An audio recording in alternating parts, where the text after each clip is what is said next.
So in during the configuration selection process, the one of the most important thing is, as different cloud providers have different prices, so you end up with different cost to performance trade-off. And the question is, how do we find out what is the cost to performance trade-off for one workload or one image across different providers? Like you see in this picture, you can deploy the same image either on Amazon or Google App Engine or Microsoft, or it could be anyone else. And then your question is, how do you find the best cloud provider for your image? That's something you need to resolve. So before we go into that, how do we build cost performance ratio? The first thing is why we need to do that. Why we need to do cloud application evaluation and benchmarking. So the first reason for that is heterogeneous cloud techniques. So heterogeneous cloud technique means that each of the provider, they use different kind of virtualization techniques. Some use full virtualization, some use para virtualization, some use hardware assisted virtualization. So for the same hardware configuration, like 4 CPU cores, 2 gigabytes of RAM, based on what virtualization they use, you will have different performance because of issues of dynamic translation and how they do memory virtualization and CPU virtualization. So because the fact that same physical hardware could be virtualized by different kind of hypervisors, and since different kind of hypervisors have different way to virtualize and do binary translation, you will have different performance. So unless you go and benchmark your workload on those different hypervisors, you will never know what will be my cost performance ratio.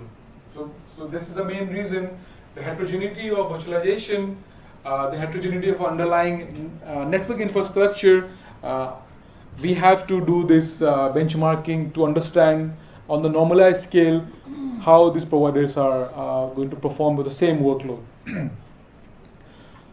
Second reason why we need to do benchmarking is to do the capacity planning, to understand how over the period of time, how I'm going to scale my infrastructure. For example, you know, to do experiment with what if I have 100 users, then how much hardware I need. If I have tomorrow 1,000 users, how much hardware I need. So you need to do those benchmarking experiment to do this capacity planning. Third is ensure proper utilization of resources. You also need to understand how do you, because in the cloud computing you pay for every hour of every instance, you pay for every byte that you transfer in out of data center. So you want to learn what is the best way to manage my application. That can only learn by doing extensive set of benchmarking experiments. The third one is you actually want to understand the performance of application if something fails. So best way to understand that is to actually fail your experiment yourself during benchmarking. So you need to understand what kind of uncertainty are going to affect my application. For example, you can do a benchmarking of failing the network link. You can do a benchmarking of failing the server. You can do benchmarking by failing the software flow node. So you need to model those kind of uncertainty and then see how your application is recovering or not. So you need to understand all those features before you can have a runtime system that can support thousands of users for realistic cloud application. So how in your coursework, how are you guys creating this uncertain behavior? This is part of one of the tasks. Of course, I wrote that for you, but you could just tell me what is that? How are you creating the uncertain behavior? It's not failure, but it's something else that you're creating. Distributions. So those distributions are creating what? They are creating variable user population, right? So based on the users are arriving to your system based on either Poisson distribution or uniform distribution, and your random variable always oscillates around the mean, and based on that you create the population of the user. So this is one way to simulate or emulate users. But do you think this is a very nice way, and can it apply to any application workload? Or does it apply to any container-based application? Because one of the assumption of those distribution is that every application user always arrives based on Poisson distribution or uniform distribution. But is that true for every application? Perhaps not. Not right? Of course, why I gave Poisson again is 2 weeks, so you got to get something that you can finish in 2 weeks. But in reality, not all application will follow the same distribution that we are doing in the coursework. So what could be the answer to that?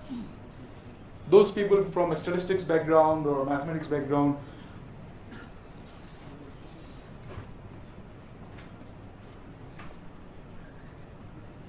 so the question is, how do we model a realistic user population for your application? And so one way is what we're doing in the coursework, but what I'm saying is that that's not very real for every application. You can take the log. Right. So what you can do is you can keep your system running, and you collect all the log, and from that log you derive your distributions. You do some curve fitting, so that will be a more realistic way to model user population. So that's what normally is done in production environment. They take all the log, and from that log they derive this distribution. That's where people with statistics background do their work. They derive those distribution from the log. And how do we get the log? By monitoring your infrastructure. That's why monitoring becomes so much important, because if you're not monitoring, you can't get the log, then you can't come up with the workload behavior. And that log is not only relevant to model the user population, but also usable for modeling the failure distribution, for modeling the performance distribution. This can model a lot of things about your system. So the same log can be used to model different kind of things that you need to optimize your cloud application infrastructure. Right, so some very simple question based on this figure. Which is the best instance here? Which instance has best CPU performance to cost ratio? So you just need to look at up graph and this one. So this one shows the cost, that shows the performance. And we did some benchmarking experiment across 4 data center provider on different kinds of instance types, different cost, and we came up with this cost and performance models. So the way to see it is you have to see if there are 2 instances with comparable price and comparable cores, how is their CPU time and memory time comparing. So out of this C1, C2, C4, which, so you have to divide your observation in different classes, so you only compare one with same number of cores, you can't compare others. So if we take the example of computers with 4 cores, then which cloud provider has the best cost to performance ratio? So when you do a benchmarking experiment, you will come something like this for CPU and the memory. Yeah? 2.4. C2.4. No, sorry, 2.3, yeah. 2.3. 2.2 as well. 2.3, 2.4. Why is it so cheap? Because maybe they are like Amazon e-commerce. They will give you free and then later increase the price. C2.3, 2.4, anyone else? 2.2. 2.1. But 2.1, yeah? Could be. So C2 seems like really, it seems like if you buy 2 or 1 or 3, not much difference in the performance, but the prices vary quite a lot, right? So C2.1 is 0.015 hour, but C2.4 is 0.12, but if you look at the performance, not so much different in response time. So let's just pick randomly any 2, like they pick this 2, and then let's reflect upon, so they are the same cores, but this is 4 times as more expensive than other one, right? But are you getting 4 times as much better performance in CPU memory? Perhaps not. So just to help you. So they have the same hardware configuration. This is 4 times as more expensive per hour than the other one. But if you see the performance is not 4 times better for the same model. So what does it tell us?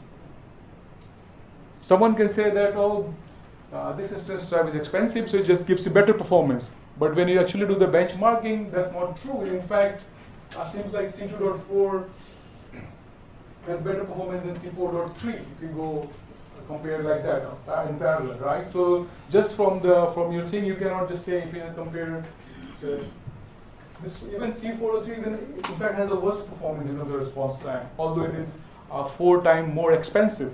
So this is why. So these kind of facts you can only recover by doing these extensive benchmarking experiments. You cannot just reveal these facts from just observation looking at the hardware configuration or image type. So this is how benchmarking is so important, and that can feed into your cost performance ratio. Yeah. Well, if you have to benchmark so many scenarios, CPUs and providers, isn't that expensive? So that's why in our research we built a tool to automate that. So we will demonstrate the tool, right? So that's what research question is. So we built a tool to automate this benchmarking. Of course, you don't need to benchmark everything, but at least if you're, so mostly people go for Amazon or Azure, right? At least you have to benchmark those to see how is the cost performance for the same workload. But of course, if you want to benchmark everything, then you end up with that exponential growth. So again, that's not feasible. But still, you have to do something about that. Otherwise, you will end up paying more, but you not get a better performance.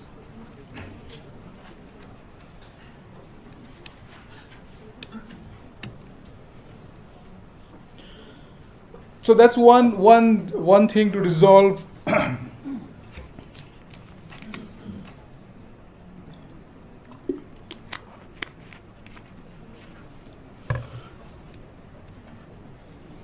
So this shows the simple how when a user sends a request to a website.com is first go to load balancer, then go to web server, go to DB server, then go to storage. And then if I have to benchmark all the 4 components, how do I do that? How do I model a workload that benchmark all of these things? So in general, it's not just about benchmarking just one of the components, but you need to benchmark the inter-component QoS as well. For example, just saying that web server is fast is not going to make your whole application fast. The code coupling between web server and app server should also have been fast. So you need to benchmark the dependencies as well. So you need to come up with realistic way to benchmark the whole application stack, not just one of the components. So again, that again depends on what application you're running. So we will just say, for example, let's take, we'll show a demonstration, how do we benchmark a web server and a DB server. For example, say this was a bookshop application, right?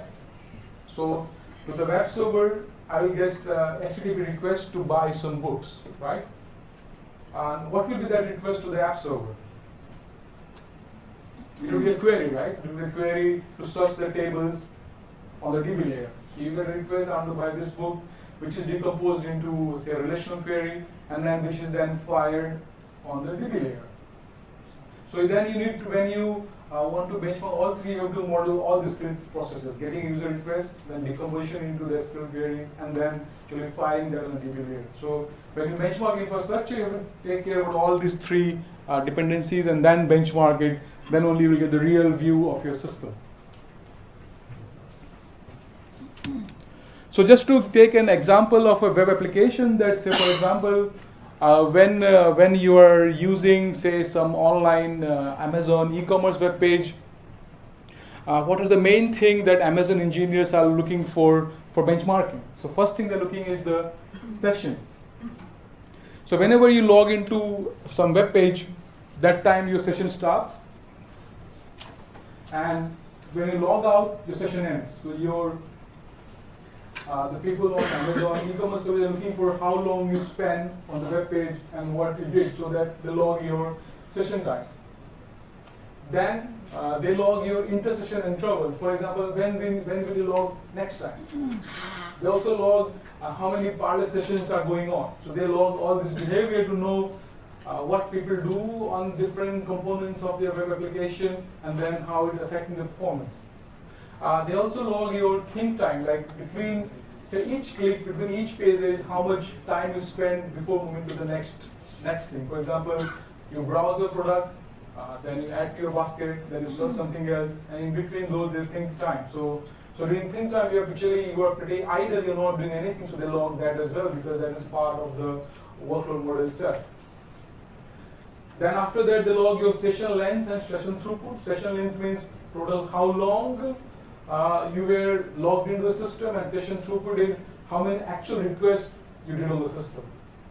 And then based on that log, what he said, they create the benchmarks so that if I just scale that user behavior to millions of users, how my system is going to work. And based on those, capturing those behaviors, they create distributions, random variables, to be able to benchmark their system.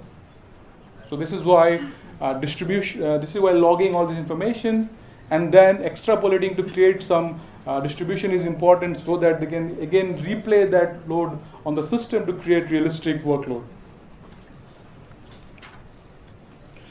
So normally these kind of Amazon e-commerce, they do multiple kind of tests on the system to show that whether it's stable or not. The first test is called a baseline test. So what happens in the baseline test is they want to create a minimal number of users, or baseline level of user population, or baseline number of requests on the application, and then they test the performance.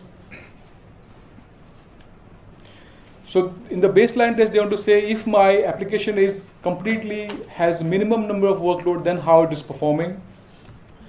Then what they do, they take the production workload that they collected to the log and then do the production test and say, okay, in normal production environment, how my system is performing when I have average number of users and average number of requests per second.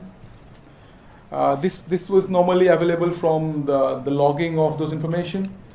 So these two tests are very easy to do. They are not extreme, but they are actually what they're interested in the stress test. So they keep stressing their system, their application, till the point when the component starts failing, right? Of course, the failure of each layer has different meaning, right? To fail a DB layer, I have to send thousands of queries. To fail a web layer, I have to send 1,000 HTTP requests. So they do all those stress tests on each of those layers to know what are the limits of my system in terms of how many number of requests per second each component can take during the stress test. So the stress test is normally done to know under which scenario application is going to fail, and then from that scenario they want to learn how do we avoid that scenario. So it's in cloud, how do we avoid that failure scenario? What can we use? We can use scalability. So from that failure, you can use elasticity and scalability to scale your system. So that when to scale, you would never know unless you do the stress test, right? So this is why benchmarking is so important. That's why I talk about that term again and again, because of course you want to do scalability, elasticity, but the question is when to scale infrastructure. That you can only do when you know at what workload profile, what request rate my system is going to fail, and based on that you will decide, okay, at that point I am going to scale my system.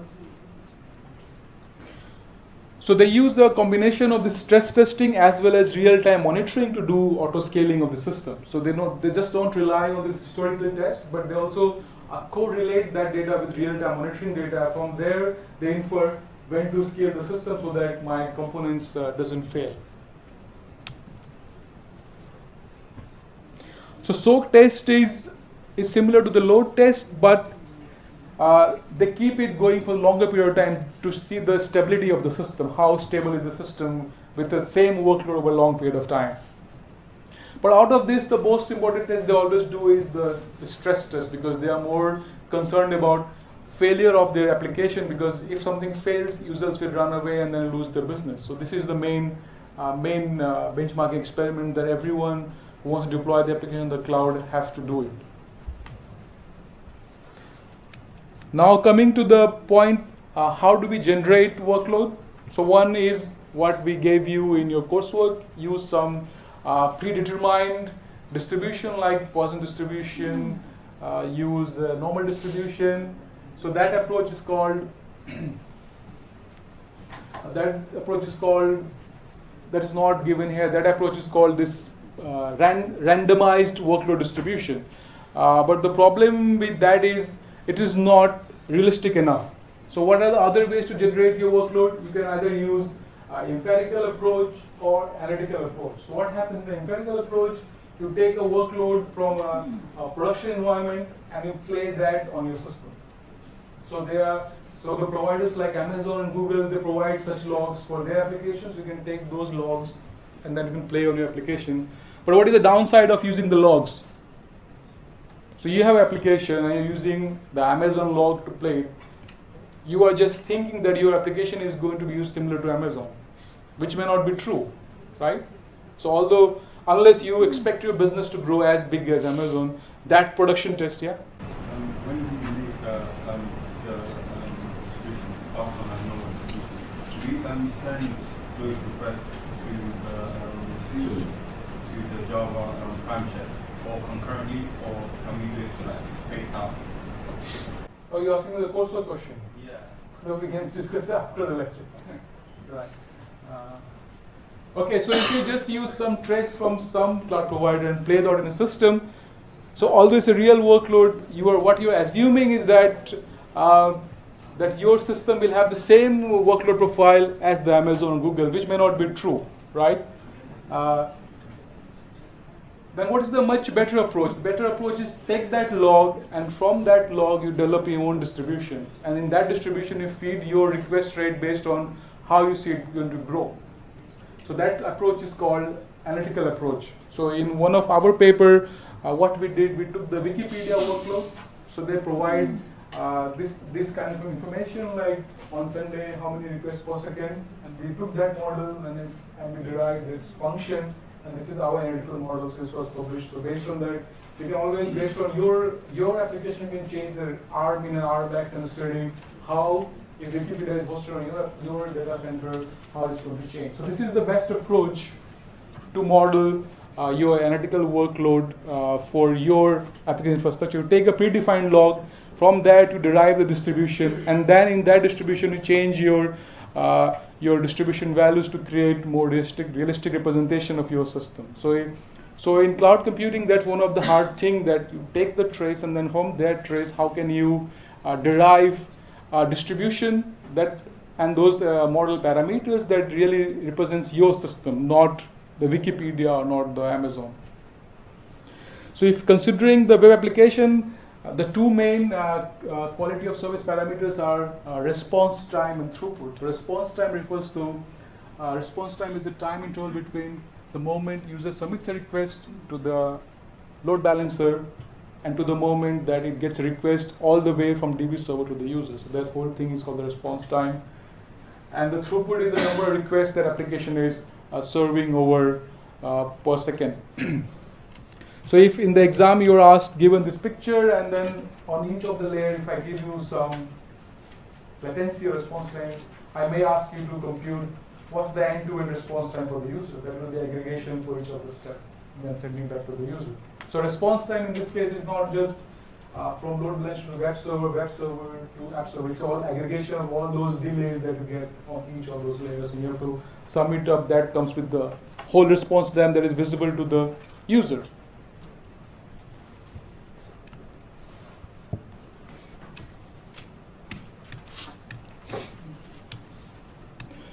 So right for any benchmarking experiment, one of the main goal is accuracy. So accuracy means how accurately it is represented your application infrastructure workload, whether it is accurate representation of the workload that's going to happen in the future for your application, and then how correct is the log. So you have to figure out the accuracy of your workload. The second thing is how easy to use the benchmark. Of course, you will say that Poisson and normal distributions are the easiest to use because you get library in Python to do that. But of course, the problem with that is it's not real representation of real workload. Other is the flexibility. Flexibility means given one workload trace, how many parameters can it actually support? For example, for web application, can it support think time, intersession intervals, session length? So more parameter it supports, you can do more diverse testing on different parameters. So flexibility is also very important. If you just get a workload that supports just one of the parameters, that may not be sufficient to see the whole landscape of performance under different scenarios. And of course, it would be good to have this feature that one benchmark can cover multiple workload, but that's never possible. For every application, you have, like if you have a Hadoop-based application, there are different benchmarks. You have web application, there are different benchmarks. And then based on what application you have to find a new benchmark. So all the